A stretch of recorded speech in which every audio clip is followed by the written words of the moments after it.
তারা এই দেশে এক ধরনের বেকুব ফতোয়াবাজ সরকার এদেরকেই বন্ধ করে দিয়েছিল। আমরা এদেরকে কখনো এস্টাবলিশ করি নাই। আমি মৌলানা কাফিল উদ্দিন সরকার পরিষ্কার ভাষায় বলে দিতে চাই, আমি কিন্তু ৪৫ মিনিট এই এসকে সিনহা যিনি দেশ থেকে চলে গেলেন ১৯০৬ জন বিচারপতির বেঞ্চে দাঁড়িয়ে এই ফতোয়াকে আমরা দেশে ফেরত এনেছি। সমাজ তো নষ্ট করে দিচ্ছে আহলে হাদিসরা, নষ্ট করে দিচ্ছে লামুজাবিরা, নষ্ট করে দিচ্ছে ওয়াহাবি দৃষ্টিভঙ্গির মানুষেরা। ওরা এখন বেতের ১ রাকাত পড়াচ্ছে, ৩ রাকাত বেতের নাই। নবীজি বলছেন সল্লিল বেতরা কা বেতরের নাহার, তোমরা রাতের বেতের পড়বে দিনের বেতের মতো। দিনের বেতের কি? মাগরিবের নামাজ। দিনের বেতের কি? তার মাগরিবের নামাজের 2 রাকাতের পরে বৈঠক আছে না? যত নামাজ আল্লাহর পক্ষ থেকে আসছে প্রত্যেকটা নামাজে আসসালাতু মাসনা মাসনা, নামাজ 2 রাকাত 2 রাকাত করে। আর বেতের পড়তে গিয়ে কয় 2 রাকাতের পরে বৈঠক নাই, এমনি বৈঠক ছাড়াই দাঁড়ায় যাবেন। নবীজি এটা নিষেধ করেছেন। বুকে হাত বাঁধবেন না পুরুষ, হাত বাঁধবেন কোথায়? জোরে বলেন কোন জায়গায়? কানে উলা দিবেন, কান পর্যন্ত, কানের লতি পর্যন্ত, এটা বাহু পর্যন্ত। মেয়ে লোকের মতো করবেন না। নবীজি বলছেন ফাইনাল মারআতা লাইসাত কার রাজুল, মেয়েরা নামাজে পুরুষের মতো নয়।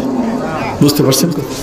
প্রশ্নটা হলো কেউ যদি মারা যায় 3 দিন পরে তাকে খাওয়া দেওয়া যাবে কি? নবী করিম সাল্লাল্লাহু আলাইহি ওয়াসাল্লামের একজন সাহাবী, এই 1 মিনিটে শেষ করব। নবীজির সাহাবী, তার নাম সাদ। তিনি বলছেন আমার মায়ের মৃত্যুর সময় দেশের বাইরে ছিলাম, আমি ফিরে এসে দেখি মা মারা গেছেন, তার দাফনও হয়ে গেছে।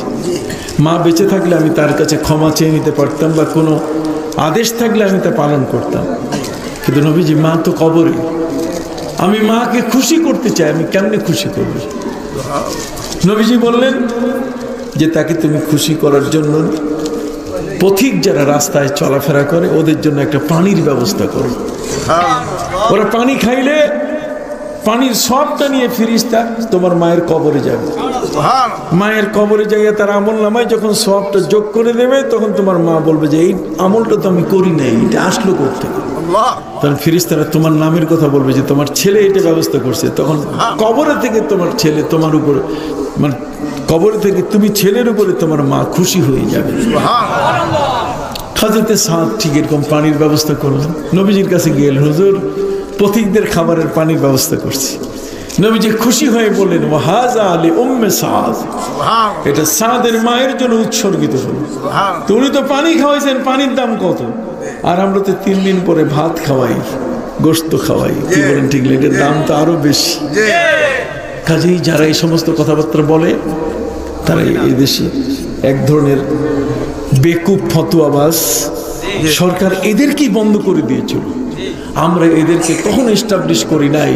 আমি মৌলানা কাফিল উদ্দিন সরকার পরিষ্কার ভাষায় বলে দিতে চাই, আমি কিন্তু ৪৫ মিনিট এই এসকে সিনহা যিনি দেশ থেকে চলে গেলেন ১৯০৬ জন বিচারপতির বেঞ্চে দাঁড়িয়ে এই ফতোয়াকে আমরা দেশে ফেরত এনেছি। লার্নেড আমরা কি কম? আমরা তো লেখাপড়া করছি বাবা, কথা বলেন না। যদি শিক্ষার ক্ষেত্রেই বলা হয় তাহলে শিক্ষার ক্ষেত্রে তো একেবারে আমরা ফেলে দেওয়া মানুষ না। আল্লাহ তো আমাদেরকে মেহেরবানি করছেন, মেহেরবানি করে 9 মাস্টার্স করেছি, তামিল, হাদিস, ফিকহ, তাফসীর, আদব, 4টাই সারা বাংলাদেশ ফার্স্ট ক্লাস ফার্স্ট। এরপরে দেওবন্দ থেকে পাস করছি দাওরায়ে হাদিস। এরপরে ইউনিভার্সিটি থেকে ফার্স্ট ক্লাস ফার্স্ট হয়েছি। তারপরে কুষ্টিয়া ইউনিভার্সিটিতে এমফিল করেছি, মাস্টার্স অফ ফিলোসফি, তারপর ডক্টরস অফ ফিলোসফি করেছি, পিএইচডি নিয়েছি।